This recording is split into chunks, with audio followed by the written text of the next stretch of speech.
रत्नागिरीत राबवण्यात आलेल्या ऑपरेशन टायगर नंतर आता शाखेवरून नवीन वाद निर्माण झालेला पाहायला मिळतो आहे।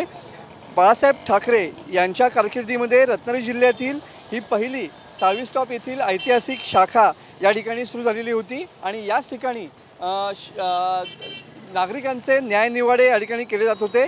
मात्र नवनिर्वाचित उद्धव ठाकरे गटाचे तालुका प्रमुख शेखर घोसाळे यांनी आपली नियुक्ती झाल्यानंतर आज सायंकाळी याच शाखेत बसून आपल्या कारभाराची सुरुवात केली जाणार असल्याची घोषणा या ठिकाणी केलेली आहे। ऑपरेशन टायगरमध्ये उद्धव ठाकरे गटाचे माजी तालुका प्रमुख प्रदीप साळवी यांनी शिवसेनेमध्ये प्रवेश केलेला होता। सध्या शिवसेनेचे प्रदीप साळवी याच शाखेमध्ये बसून शिवसेनेचा जो कारभार आहे तो या ठिकाणी चालवत आहेत। आपण बघू शकतो की सध्या प्रदीप साळवी हे याच ठिकाणी बसलेले आहेत।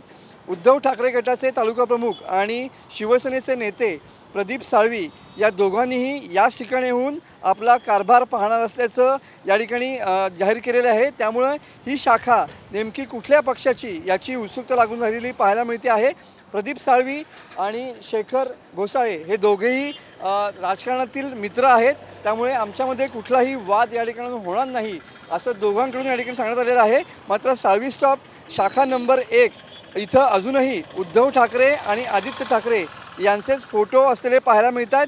या साऱ्या गोष्टींवरनं सध्या तरी जे ऑपरेशन टायगर राबवण्यात आलं त्याच्यानंतर सध्या या शाखेवरून सध्या वाद निर्माण झालेला पाहायला मिळतो आहे।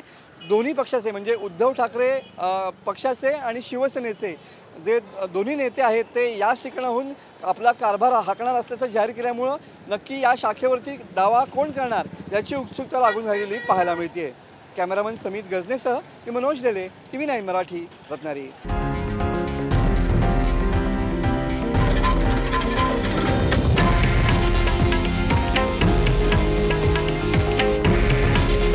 हे आहे देशातील नंबर 1 न्यूज नेटवर्क आणि आपण पाहत आहात TV9 मराठी। काळजी तुमची, हित महाराष्ट्राचं।